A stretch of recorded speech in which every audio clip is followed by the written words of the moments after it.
무릇 하나님의 영으로 인도함을 받는 그들은 곧 하나님의 아들이라. 너희는 다시 무서워하는 종의 영을 받지 아니하였고 양자의 영을 받았으므로 아바 아버지라 부르짖느니라. 성령이 친히 우리 영으로 더불어 우리가 하나님의 자녀인 것을 증거하시나니 자녀이면 또한 후사 곧 하나님의 후사요 그리스도와 함께한 후사니 우리가 그와 함께 영광을 받기 위하여 고난도 함께 받아야 될 것이니라. 생각건대 현재의 고난은 장차 우리에게 나타날 영광과 좋게 비교할 수 없도다. 아멘. 이 말씀을 가지고 현재의 고난과 영광이라고 하는 주제로 말씀을 생각해 보려고 합니다. 여러분, 내일이 8월 15일이죠. 우리가 잘 아는 대로 1945년 8월 15일 일제의 식민지에서 우리나라가 해방된 날입니다. 그래서 우리나라도 그렇고 또 미국에 있는 한인들도 광복절을 기억하면서 또 축하하고 또 식을 올리는 것을 볼 수가 있습니다. 광복절을 맞이할 때마다 이제는 우리는 노예와 식민지로 살아서는 안 되겠다.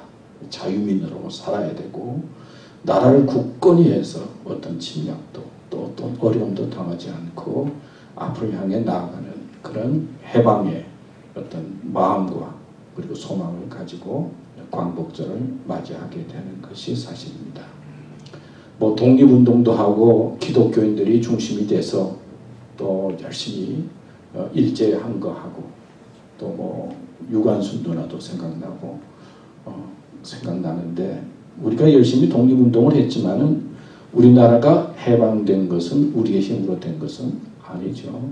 이제 일본을 향해서 미국이 원자 폭탄을 투하하고 또 일본이 항복함으로 말미암아 8월 15일 우리가 해방이 되었습니다. 그러니까 우리 힘으로 된 것이 아니고 외부와 그리고 미국과 연합군의 도움으로 우리나라는 해방이 되었습니다. 그러니까 우리나라는 참 고마운 거죠. 그리고 어떤 은혜 속에서 해방이 시작되었다 표현할 수가 있습니다. 또 감사한 것은 남쪽은 미국을 점령하면서 미국이 다스리면서 자유민주주의 체계가 형성이 되었고 또 북쪽은 소련을 중심으로 한 그 공산주의 체계가 이제 북쪽을 지배하게 되어서 참 다행히 우리가 미국의 지배를 받고 또 미국의 리더 속에서 자유민주주의를 바라보면서 이때까지 지나오게 된 것, 그래서 이렇게 나라가 발전하게 되고 든든하게 된 것 생각해 보면 정말 또 감사합니다. 소련 밑에 있었으면 어떻게 됐을까? 공산주의 밑에 있었으면 어떻게 됐을까? 생각만 해도 막 끔찍끔찍한데 이렇게 우리는 해방절을 맞이하면서 또다시 도움을 받은 것에 감사하게 됩니다. 저는 러시아하고 우크라이나의 이제 전쟁을 보면서 아니 서방이 그렇게 제재를 하고 또 그런데 벌써 끝날 줄 알고 러시아가 그냥 이제는 그만할 줄 알았는데 아직까지도 미사일을 쏘고 폭탄을 쏘고 6개월이 넘게 지금 전쟁을 하고 있잖아요. 그래서 야 러시아가 참 생각보다도 참 대단하다. 제가 그렇게 이야기했더니 옆에 있던 우리 집사람이 그거 다 도와주는 나라가 있어서 그렇게 지금 하고 있다. 그래도 도와주는 나라가 있기 때문에 지금까지 그렇게 러시아가 폭탄을 퍼부을 수 있고 그럴 수 있다. 그런 이야기를 했습니다. 그러고 보니까 알게 모르게 도와주는 나라들이 많이 있는 것 같아요. 러시아도. 그러니까 지금까지 계속 하고 있는 것 같아요. 또 우크라이나는 어떻습니까? 서방과 미국에서 얼마나 열심히 도와줍니까? 아마 도움이 없었다면 벌써 끝났을 것 같아 보니까. 도움을 주니까 아직까지도 버티고 있고 오늘 보니까 남부의 헤르손을 점령을 하고 북쪽은 러시아가 점령을 하고 아직까지도 그냥 혼돈 속에서 계속 전쟁이 이어지는 것을 볼 수가 있습니다. 1945년 8월 15일뿐만 아니라 오늘날도 우리나라의 그 지정학적인 그 모습을 생각해 보면 뭐 북한도 있고 또 주위에 중국도 있고 일본도 있고 또 소련도 있고 그러니까 우리나라는 결국 도움을 받아야 되고 도움 속에서 살아가야 되는 그런 나라다 하는 생각을 해볼 수가 있습니다. 자, 이렇게 무언가 우리는 도움이 필요한 나라 또 생각해보면 우리의 생활도 누군가의 도움이 필요한 삶 속에서 살고 있습니다. 여러분, 믿음의 사람은 그냥 될 수 있을 것 같습니까?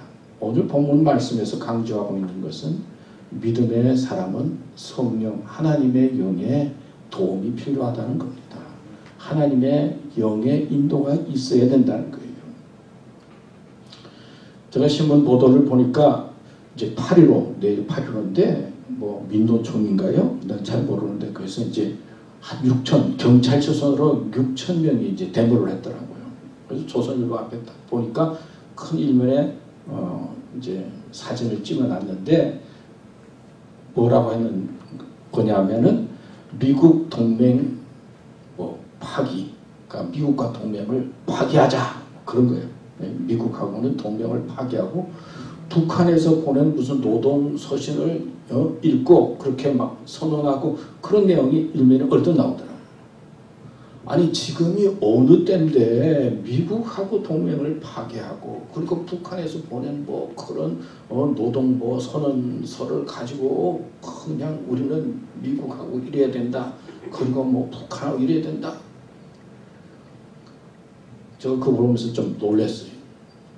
어느 편에 서야 하고 누구의 도움을 받아야 하고 어떤 자리에 있어야 되는지 사실 생각해 보면 우리는 참 당연히 미국의 도움을 받아야 하고 또 도움 받아서 6.25 전쟁 때 미국 사람들이 얼마나 많이 죽었습니까? 얼마나 많은 그런 희생을 했습니까? 그러면서 얼마나 많이 도와줬어요.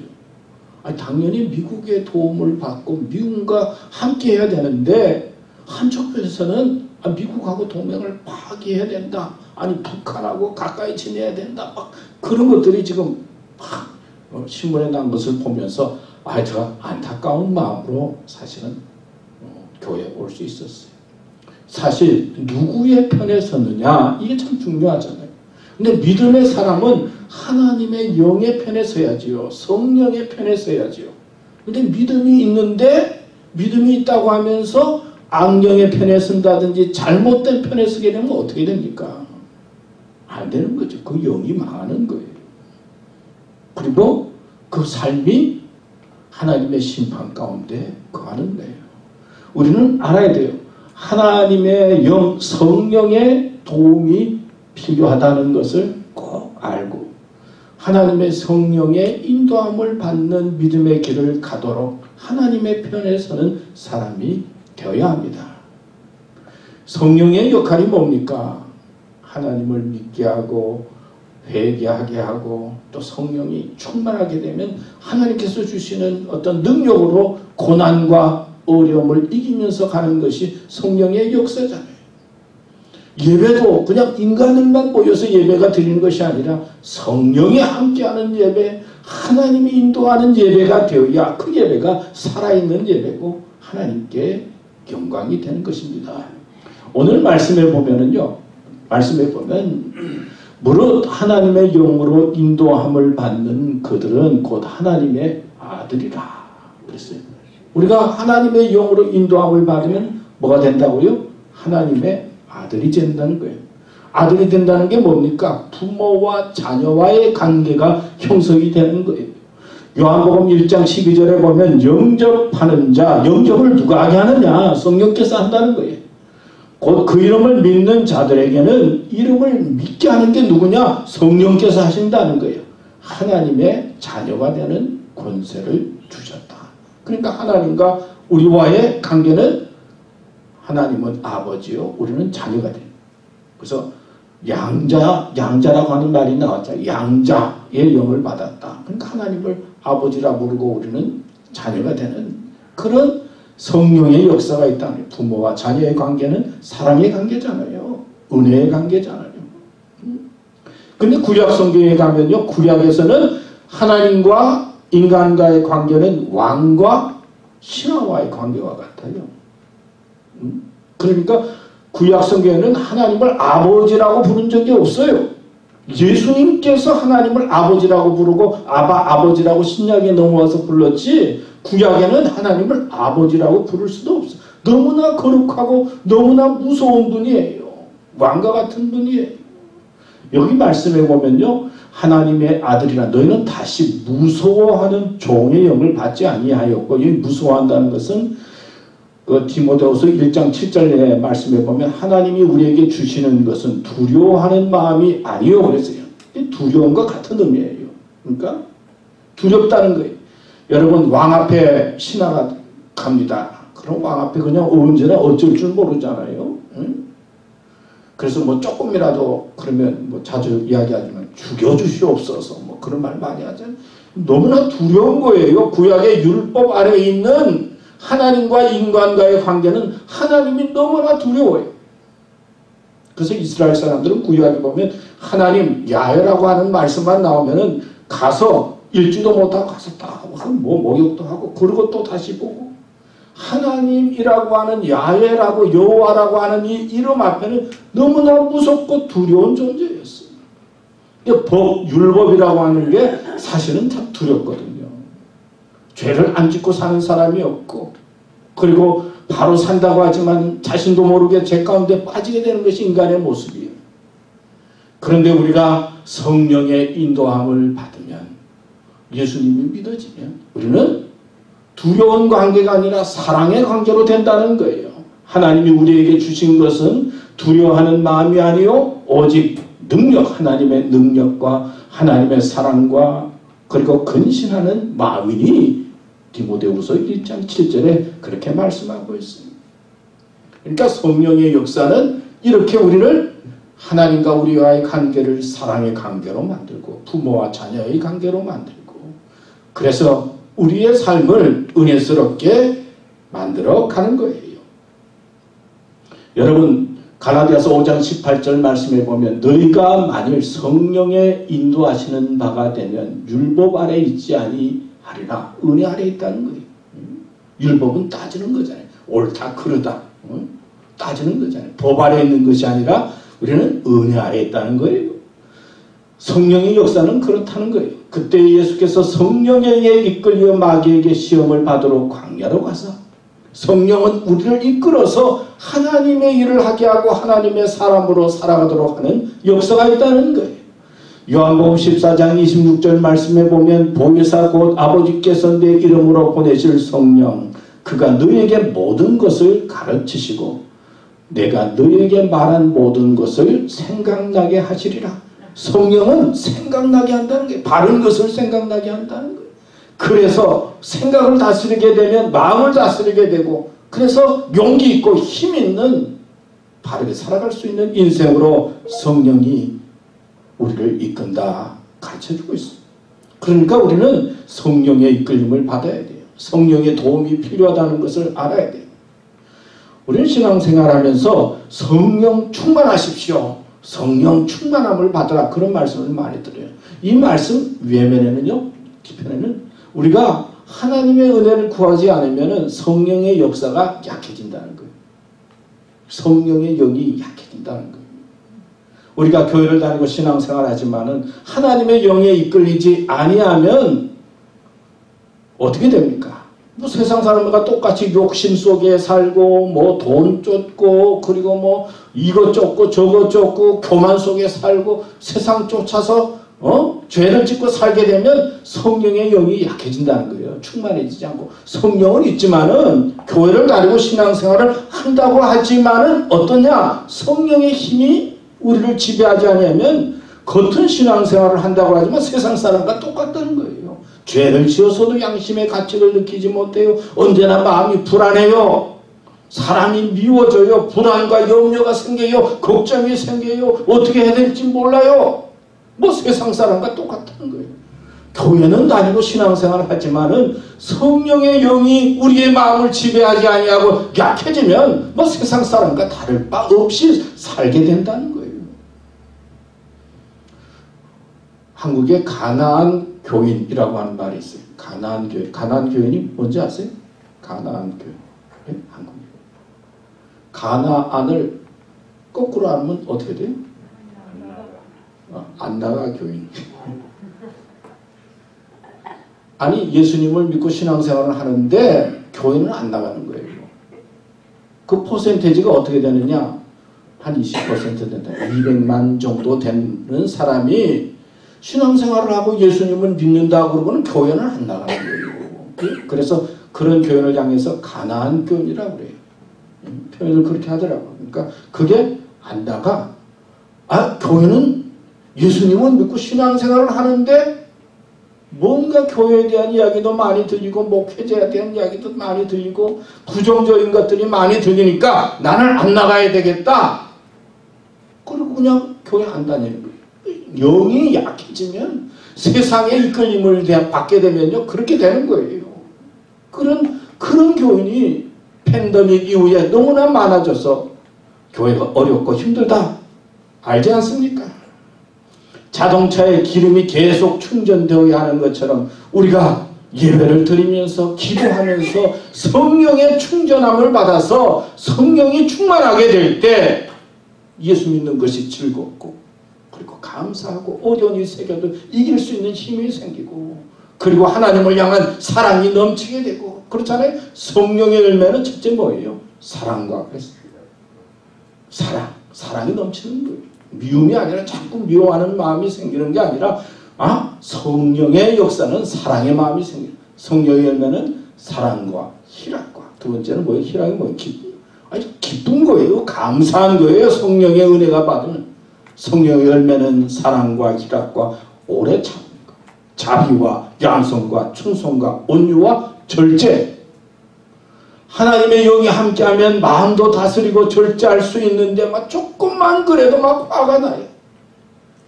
하나님의 영이 함께하지 아니하면은 신앙생활을 하는데 뭐 조금만 그래도 견딜 수가 없어요. 여러분, 그래서 우리는 믿음 생활하면서 하나님의 영, 성령의 힘이 필요하다는 거예요. 세계인의 유머 감각이라고 한 글이 잠깐 봤는데요. 프랑스인은 다 듣기도 전에 웃어버린다고 그래요. 유머를 하면. 영국인은 끝까지 다 듣고 웃는다. 근데 미국인은 다 듣고도 잘 웃지를 않는다고 그래요. 유럽 사람이 이렇게 했어요. 독일인은 듣고 그 다음날 아침에 운다고 그래요. 일본 사람들은 잘 듣고 그대로 모방을 한다고 그래요. 중국 사람들은 다 듣고도 못 들은 척 한다고 그래요. 중국 사람. 한국 사람들은 내용도 모르고 남 따라서 웃는다고 그래요. 그냥 남 하는 거 보고 웁니다. 장자는 이런 말을 했대요. 인생을 행복하고 즐겁게 살아라. 뭐 짧은 인생인데 즐겁고 행복하게 살아라. 그러니까 또 어떤 사람의 글을 보니까 이제부터는 우리는 남 눈치 보지 말고 살자. 뭐 그런 이야기를 했어요. 우리 한국 사람들은 참 눈치를 잘 보는 것 같아요. 전문 것 같아요. 그래서 원래 우리나라 지정학적으로 좀 그런 면이 있잖아요. 다 살펴서 해야 되니까. 눈치는 참 좋은 것 같아요. 근데 어떤 사람이 이제부터는 너무 눈치 보지 말고 살자. 여러분 너무 눈치 보지 말고 사세요. 근데 우리는 하나님 눈치는 봐야 될 것 같아요. 하나님 눈치를 보면서 하나님께서 원하시는 게 뭔가 기도하고 하나님의 뜻을 찾으면 하나님의 영이 우리를 지배하는 겁니다. 그럴 때 우리의 삶이 믿음의 길을 가게 되고 하나님 우리를 자유케 하는 거예요. 종이 아니라 자유하는 영을 주시거든요. 세상은 따지고 복잡한 게 많아요. 들어가면 눈치 봐야 될 것도 많고 해야 될 것도 많은데 하나님을 바라보면 하나님의 이끌림을 받으면 거기에 자유함이 있고 그리고 자신을 이길 힘을 얻게 되는 겁니다. 우리 교우들은 하나님의 도움이 필요하다. 성령이 도움이 필요하다는 그런 믿음을 갖고 하나님의 이끌림을 받는 인생들이 되시기를 축원합니다. 두 번째는 성령은 주님과 함께한 고난을 영광으로 인도한다는 것입니다. 여기 자녀이면 또한 후사, 곧 하나님의 후사요. 그런 말씀이 나와요. 우리가 하나님의 아들이 되었어요. 성령으로. 하나님을 아버지로 부르게 되면 성령은요. 후사가 뭡니까? 상속자로 이끌어 주신다는 거예요. 그냥 아버지로 끝나는 것이 아니라 하나님께서 역사하시는 그 역사를 따라갈 수 있는 상속자로 만들어 주시는다는 거예요. 부모님이 뭐 대단해서 자녀들에게 상속을 많이 해주면 자녀들이 얼마나 좋겠어요. 응? 그 하나님을 잘 믿으면 성령께서 우리는 하나님의 아들이 될 뿐만 아니라 후사 상속자가 되게 해주신다는 거예요. 믿음으로 살아가려고 하면 창조적인 힘도 주시고 그리고 감당할 수 있는 능력도 주시고 어떤 때는 위로도 해주시고 하나님은 사랑의 하나님이잖아요. 이렇게 후사로 상속자로 하나님의 역사를 이어가는 자녀로 그런 가정을 만들어 주시고 하나님의 사람으로 이끌어 주신다는 거예요. 그 다음에 중요한 것은 그리스도와 함께한 후사예요. 내 힘이 아니라 주님과 함께한 후사니 우리가 그와 함께 영광을 받기 위하여 고난도 함께 받아야 될 것이니라. 생각건대 현재의 고난은 장차 우리에게 나타날 영광과 좋게 비교할 수 없도다. 사실 하나님은 공의의 하나님이기 때문에 바르신 분이에요. 그렇지만 하나님은 자녀된 우리를 사랑하시잖아요. 자녀들 보면서 그냥 못했다고 내내 꾸중하지만 그 꾸중의 마음속에는 부모에게는 사랑의 마음이 있는 거잖아요. 하나님은 사랑의 마음으로 우리를 아세요. 우리가 힘든 거, 어려운 거, 몸이 아픈 거, 괴로운 거 다 아시는 거예요. 근데 이 당하는 이 고난과 어려움이 주님과 함께한 고난이면 그 고난을 영광으로 이끌어 주신다 하는 것이 본문의 말씀입니다. 여러분, 사람마다 다 고난이 있어요. 그 고난을 하나님께서는 아십니다. 성공은 잘했느냐 못했느냐, 세상은 성공했느냐 실패했느냐 여기에 관심이 많아요. 그러나 하나님은 우리의 아픔과 고난의 모습을 아시고 너무 염려하지 말라 위로하시고 용기를 주십니다. 그런데 생각해 보면 이 고난과 그 아픔이 어려움이 주님과 함께해서 당하는 어려움이 아니라 내가 잘못해서 당하는 고난과 어려움도 많이 있잖아요. 저는 그 창세기에 보면 그 하나님께서 선악을 알게 하는 열매는 따먹지 말라고 아담과 하와에게 이야기했잖아요. 근데 아담과 하와가 열매를 보니까 먹음직하고 보암직도 하고 탐스럽기도 하고 그래서 따먹었다고 그랬죠. 그래서 이제 에덴 동산에서 쫓겨난 거 우리가 알아요. 그래서 참 내가 그 말씀을 보면서 야, 이 먹는 게 보통 문제가 아니구나. 닮아가지고 말이에요. 이 먹는 거를 잘 참는 사람들이 참 쉽지가 않은 것 같아요. 여러분 아시는 것처럼 제가 이제 당뇨 걸린 지가 오래됐는데 약을 3가지 먹어요.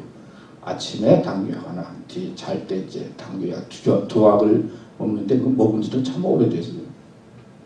근데 제가 보니까 당이 특별히 잠잘 동안에 그 당의 기능을 제대로 하지 못해가지고 이제 아침에 자꾸 올라가는 거예요. 그래서 이제 저녁에 제가 약을 일부러 2알을 먹고 이제 자는데요. 근데 제가 오랫동안 당뇨 걸렸으니까 이 음식은 먹으면 안 되고 이 먹습은 먹어야 되고 뭐 다 알잖아요. 예? 모르지 않죠. 다 안다고. 예? 먹지 말아야 돼.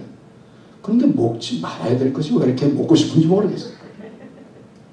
그래서 어떤 때는 참다가 아이고 그냥 먹고 싶은 거 먹고 빨리 가지 뭐. 이거 가지고 이거 또 매일 신경을 쓰나? 어느 정도 지나다간 또 그냥 뭐 돌아가서 그냥 막 먹게 돼요. 이런 것을 지금 뭐 계속 하고 있어. 조금 당이 높아진 것 같으면 좀 참아야지. 그러다가 또 조금만 지나면 아이고 그냥 먹고 말지 뭘 그렇게.